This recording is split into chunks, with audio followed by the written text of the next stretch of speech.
একটা অপরাধ করেছি,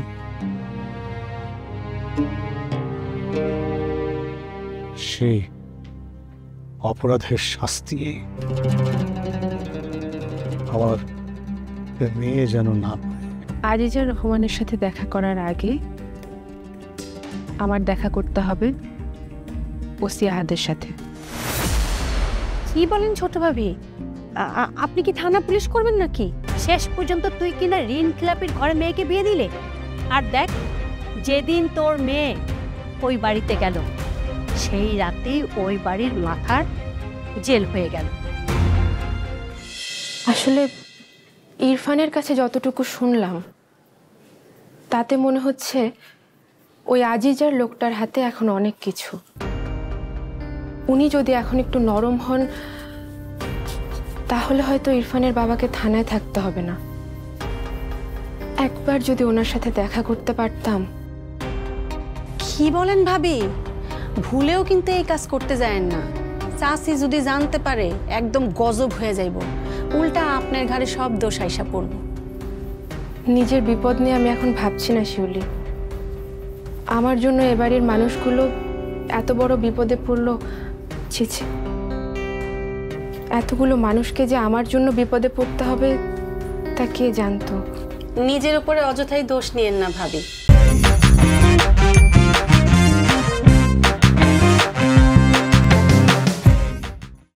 এই বাড়িতে কেউ আপনার জন্য নতুন করে বিপদে পড়ে নাই। এই বাড়ির সবাই আগের থেকেই যার যার বিপদ মাথায় নিয়ে বসে আছে। কি হলো? দেখি দেখি, ছাকা লেগেছে। ইস, কাটলো কি করে এখানে? ওই যে গ্লাস ভাঙা গেছিল না, ওইটা পরিষ্কার করতে যা। এতক্ষণ ধরে এই নিয়ে তুমি কাজ করছো? দেখি, এটা কোনো ব্যাপার না, আমাকে করতে দাও। না না ভাবি। হ্যালো, হ্যাঁ। আরে না, আমি বের হচ্ছি। আপনি কোথায়? আচ্ছা, তুমি একটু দাঁড়াও, আমি আসছি। ঠিক আছে, আপনি পৌঁছে আমাকে ফোন দেন, আমি পৌঁছে আপনাকে ফোন করছি। ইরফান, হ্যাঁ কোথাও বেরোচ্ছ তুমি? হ্যাঁ, দেরি হয়ে গেছে কেন বলো? কিছু একটা খেয়ে বেরোতে পারি, এমনি তো অনেক দেরি হয়ে গেছে, কোনো সময় নেই। কিন্তু আমার যে একটা দরকারি কথা বলার ছিল তোমাকে। বুঝতে পেরেছি, তোমার বাড়ি যাওয়ার ব্যাপারে আমি তো তোমাকে বললাম। না না, সেটা না, আমি তো আসলে। হ্যালো, আরে আপনাকে তো বললাম আমি আসছি, I am on the way. বারবার কেন ফোন করছেন?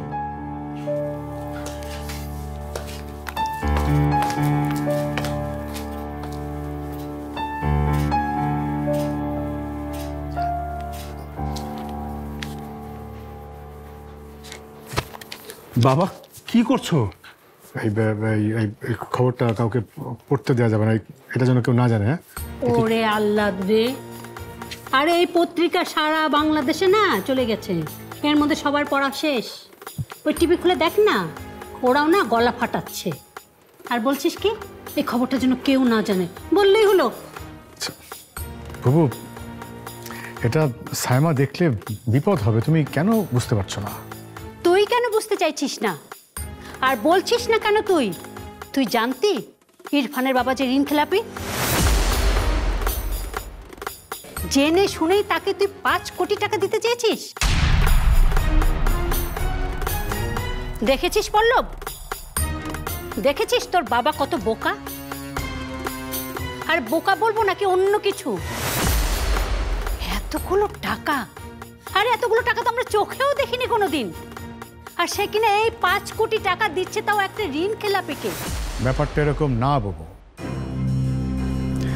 আসলে আসলে কেমন বাবা, তুমি বুঝিয়ে বলো। বলেছি তো আমি, লোকটা একটা বিপদে পড়েছিল।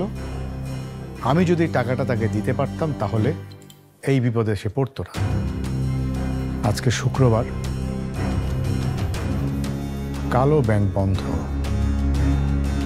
রবিবারে যদি আমি টাকাটা তাকে দিতে পারি তাহলে সে এত বড় বিপদ থেকে রক্ষা পাবে। বাবা, বাবা তোমার কি মাথা খারাপ হয়েছে? একটা ডুবন্ত জাহাজে তুমি তোমার টাকা পয়সা রাখতে যাচ্ছ?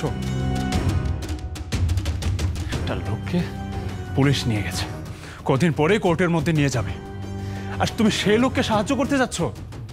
না দিলে তার আরো বড় বিপদ হবে পল্লব। তাতে তোমার কি? ওখানে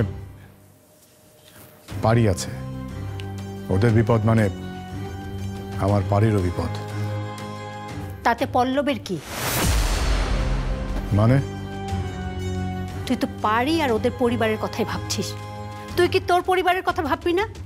পল্লবদের কথা ভাববি না? তুইও কি নিজে ঋণ খেলাপি হবি নাকি?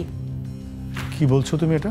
ঠিকই তো বলছে বাবা, ফুপি একদম ঠিক কথা বলছে। তুমি কত টাকা মাইনে পাও জানি না, সেই টাকা দিয়ে 5 কোটি কেন 5 লক্ষ টাকা ঋণ পরিশোধ করার মতো তোমার ক্ষমতা নেই, তুমি পারবে না সেটা। এই টাকা তো তখন পল্লবকে শোধ করতে হবে, আর সেও যদি শোধ না করতে পারে তখন তো তাকেও ইরফানের বাবার মতো কোমরে দড়ি বেঁধে পুলিশ থানায় নিয়ে যাবে। বাবা, পত্রিকাটা তুমি আমার কাছে দাও, মায়ের চোখে যেন না পড়ে সেই ব্যবস্থা আমি করব, দাও। কিন্তু এবার তোমাকেও একটা পক্ষ বেছে নিতে হবে। তুমি কাদের পক্ষে দাঁড়াবে? বাড়ির শ্বশুরবাড়ির পরিবারের পক্ষে নাকি আমাদের পরিবারের পক্ষে? তোমাকে যে কোনো একটি পরিবার বেছে নিতেই হবে বাবা। অনেক হয়েছে, অন্যকে বাঁচানোর কথা চিন্তা করতে করতে নিজের আর বিপদে পড়তে পারবো না। কি বলছিস তুই পল্লব? ও বাড়িতে তোর বোন আছে, পারি তোর বোন। আর এই বাড়িতে তোর সবাই আছে। ওদেরকে বাঁচাতে গিয়ে তুই এই বাড়ির সবাইকে বিপদে ফেলতে পারিস না। বাবু, ফুপুকে কেন ধমকাচ্ছ বাবা? ফুপু তো একদম সত্যি কথাগুলোই বলছে। বাবা, পল্লবের ভেতরে তাহলে বদল শুরু হয়েছে। এটাই তো সুযোগ। এ বাড়ির মানুষগুলোর মধ্যে এমন গিরিবিটলি লাগিয়ে দেব যে একে অন্যকে একদম ছিঁড়ে খুঁড়ে খাবে। এরা আলাদা আলাদা থাকলেই আমি যা চাই তাই করতে পারবো। শোনো, তোমাকে একটা কথা ভালো করে বলছি, ওই বাড়ির কাউকে তুমি একটা টাকা সাহায্য করার কথা ভাববেও না।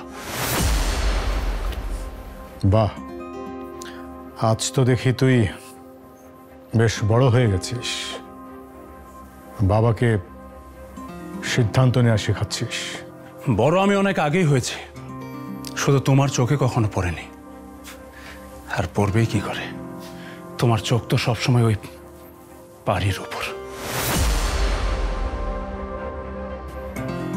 বাড়িকে সবচেয়ে বেশি গুরুত্ব দিয়েছো তুমি, আর বাড়ি ছাড়া আমাদের কারো উপরেই কখনো গুরুত্ব দাওনি। পল্লব, সত্যি কথাটাই বলছি বাবা, আর তাই তোমার গায়েও বেশি লাগছে। আজকে শুধু আমি না, সারা পৃথিবীর সবাই বলে তুমি তোমার ছেলে মেয়েদের সমান চোখে দেখো না। পারিকে সবসময় প্রাধান্য দাও, ওর সব কিছুতেই তোমার বাড়াবাড়ি, আর আমাদের সময় তোমার পিছু টান। তাই নাকি? তো তোর কোন বিষয়টায় আমি পিছুটান দিয়েছি? কি চেয়েছিস তুই যেটা পাসনি? বল। চুপ করে আছিস কেন? বল। দাওই তো, আর তুমি দিবে না বলেই আমি কখনো চাই না। আচ্ছা বাবা, ধরো না, এই যে তুমি পারিকে 5 কোটি টাকা দিতে চাচ্ছ, আজকে যদি আমার লাগতো, তুমি কি আমার জন্য সেই টাকাটা দিতে? তোর জন্য? হ্যাঁ, আমার জন্য।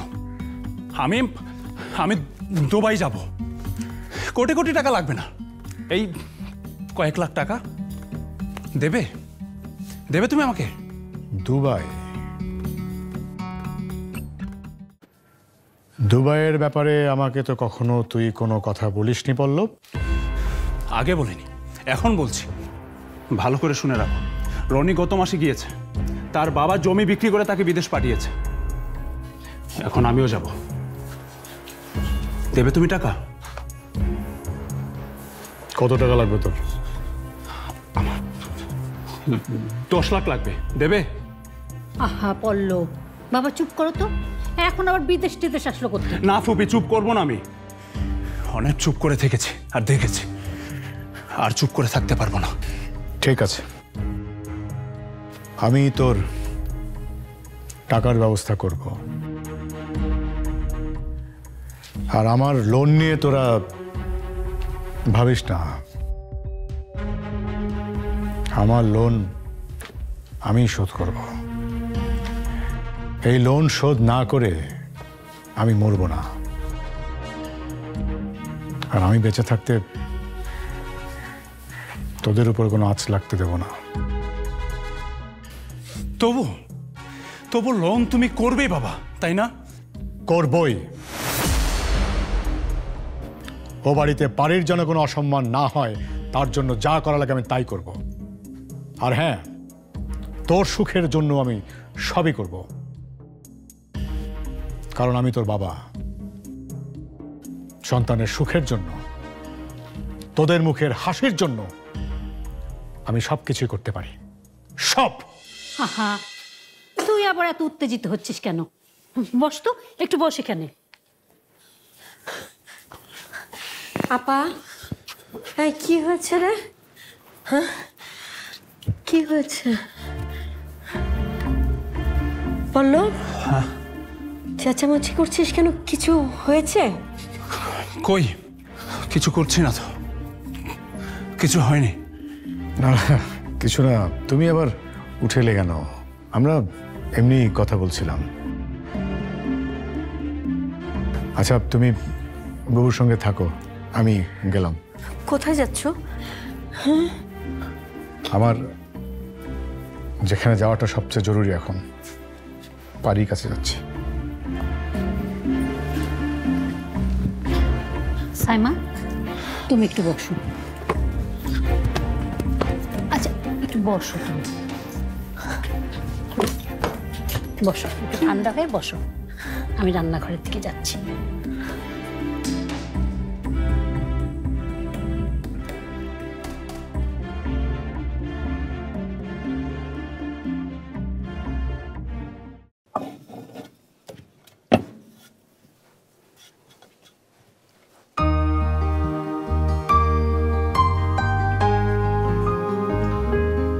ছোট ভাবি, ছোট ভাবি, হ্যাঁ, আপনি যেন কি বলতেছিলেন? ও মা তো এখনো নামছে না। আমার আসলে বাইরে যাওয়াটা খুব দরকার। এখনই যদি বের না হতে পারি তাহলে দেরি হয়ে যাবে। আপনি যান না চাচির ঘরে, উপরে উঠে বা পাশে শেষের ঘরটাই চাচির। উপরে? কিন্তু উপরে যাওয়ার অনুমতি যে আমার নেই।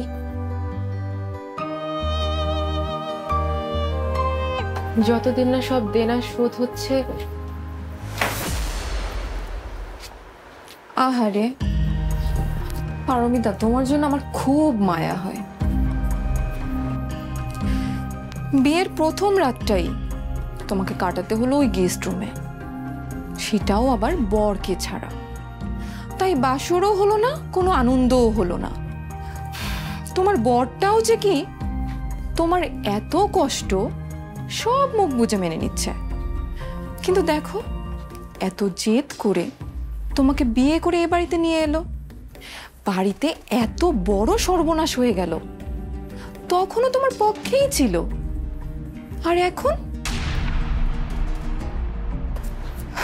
আর এখন তোমার দিকে ফিরেও তাকাচ্ছে না। ইস, কি কষ্ট, কি কষ্ট। বোঝো না এই ব্যাপারটা? এখানে কষ্টের কি আছে ভাবি? ইরফান অন্য রুমে থাকুক কি অন্য দেশে, ও আসলে আমার কাছেই থাকে। ও যে আমাকে ভালোবাসে। ভালোবাসে? তাই নাকি? যে মেয়ের জন্য তার বাবার এমন দশা, সে কি চাইলেই পারবে মন থেকে তাকে আবার ভালোবাসতে? কখনোই না, অসম্ভব। তুমি হয়তো এখন আমার কথা বুঝতে পারছো না, কটা দিন যাক ঠিকই বুঝবে। এটা খুব ভালো করে বুঝবে যে ইরফানের কাছে তুমিও কতটা মূল্যহীন হয়ে গেছো। ইরফান আমাকে ভালোবাসে, সারা জীবনই বাসবে। তাই নাকি? ইরফান যদি সত্যিই তোমাকে ভালোবাসতো তাহলে তোর ঘরেই তুলতো, তোমাকে এইভাবে সুমির মায়ের ঘরে অন্তত ফেলে রাখতো না। বড় ভাবি আপনাকে কফি দিব? কফি? তা কফিটা বানাবে কে, তুমি নাকি পারমিতা? এ বাড়িতে তো এখন দুজনই লোক, একই কাজের। আমি বানিয়ে দিচ্ছি। কোনো কাজকে কখনো ছোট মনে করি না, বাবাও শিক্ষা দেননি। তোমার বাবা তোমাকে কি শিখিয়েছে সেটা আমি খুব ভালো করে জানি। ওই ভণ্ডামি ছাড়া। আপনি বোধহয় আমার শর্তের কথাটা ভুলে যাচ্ছেন, তাই না? ঠিক আছে ঠিক আছে, কফি বানাচ্ছ বানাও, কিন্তু কফিতে যেন 1 চামচের একটুও বেশি চিনি না হয়, ঠিক আছে?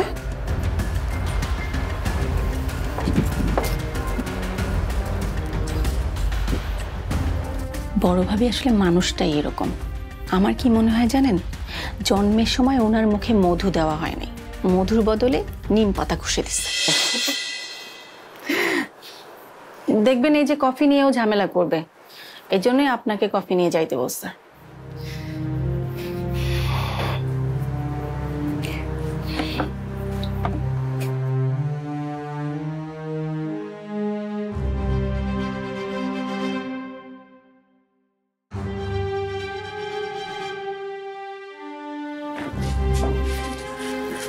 ভাবি, আপনার কফিটা। দাও। ছোট ভাবি ঠিক আছেন আপনি?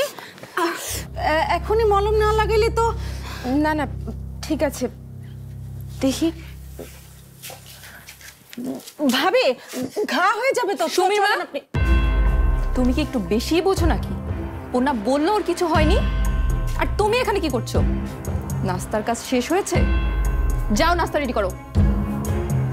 কি হলো, যাও বলছি, যাও।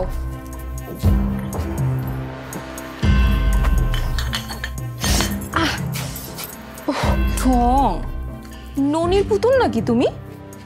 একটু কফি হাতে পড়তে একদম উফ উফ করে বাড়ি মাথায় তুলে নাচ্ছ।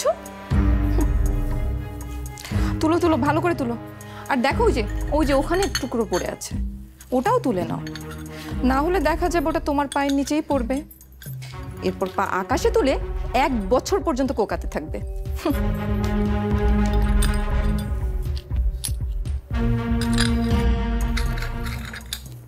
পারি?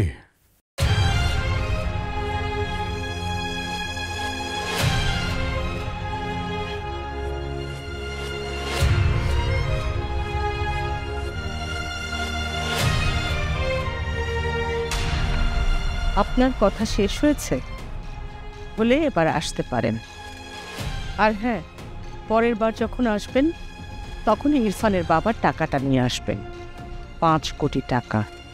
তার আগে এবারে 30 সীমানায় আসার কথা আপনি চিন্তাও করবেন না। উনি কিন্তু আগে সারেন্ডার করেছিলেন। ইনফ্যাক্ট ঋণ খেলাপিদের ক্ষেত্রে এটাই নিয়ম। বাবা সারেন্ডার করেছেন?